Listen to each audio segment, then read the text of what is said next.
Okay. Bug and I are gonna work on Find It. Lemon's gonna hang out in the background and be adorable and get free cookies. Find It is a really safe, predictable pattern game. I don't currently care about, hi honey, I know, you ready for training? She says, I'm so ready. You don't need to worry about your words yet. Your job is to create a nice, safe, predictable pattern. So you're gonna start off by taking a treat, letting your dog know you have them. She's like, I know, I had some freebies. That's great, that's fine. Your brain is all excited to train, right? You're gonna take it nose to the ground, let her eat it. When she looks up, you're gonna take another one, nose to the ground. You can see Bug offering a couple other behaviors because she's really like, oh, what are we working on? I don't know. So what's happening in this moment is when her head comes up, I reward her, but the reward comes on the ground. The head comes up, she's orienting towards me, and I'm telling her how much I love that by offering a treat, but the reward is on the ground. That's so good. Oh my gosh, let me get some freebies because she's been a good girl, just hanging out.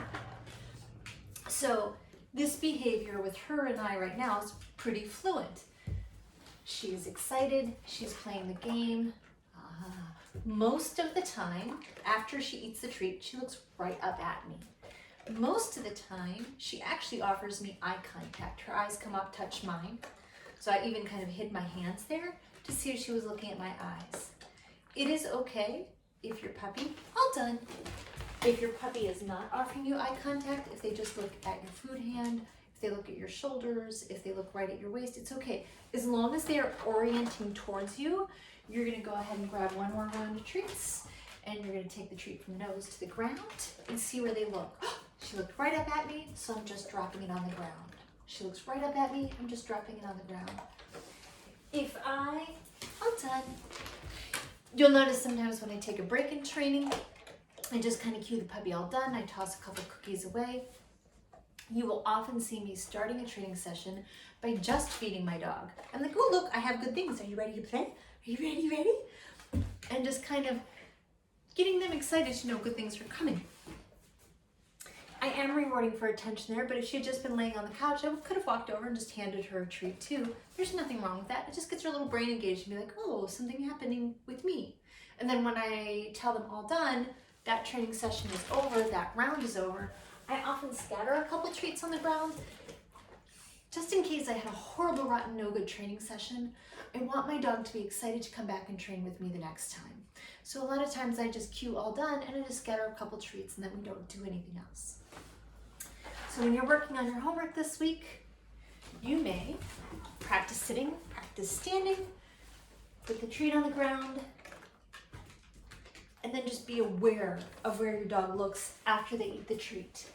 If they don't come right back up to you, it's okay. You don't have to do anything in response to them not looking at you. You don't need to get their attention. You don't need to call them. Just kind of wait for them to orient back to you and put another treat on the ground.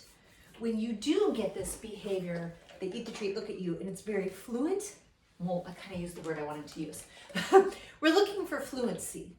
That is at a point in time, all done, where you can make one of two choices. We can either start associating the verbal cue with the behavior, or we can practice this pattern game in two other rooms. Right now I'm working in the living room. I might actually try working in the bathroom and in the kitchen later today, so I can kind of generalize that when we're playing this game, that's really what I'm looking to see is if you can offer me fluency. So eat the treat, look up at me. Eat the treat, look up at me. If I go into the bathroom and do this, she will do it perfectly. Lemon would not do it perfectly. She would eat the treat and leave the bathroom. She'd come back in, eat the treat and leave the bathroom because she doesn't like getting bathed in the bathroom. So I would lose that fluency. What I want you guys to do is just make a mental note this week of how easy or hard it was in your 3 rooms to get the behavior. If this is your second week of doing this, the other thing you can start to do is you put that treat on the ground, allow them to eat it. If they come up and look at you, find it.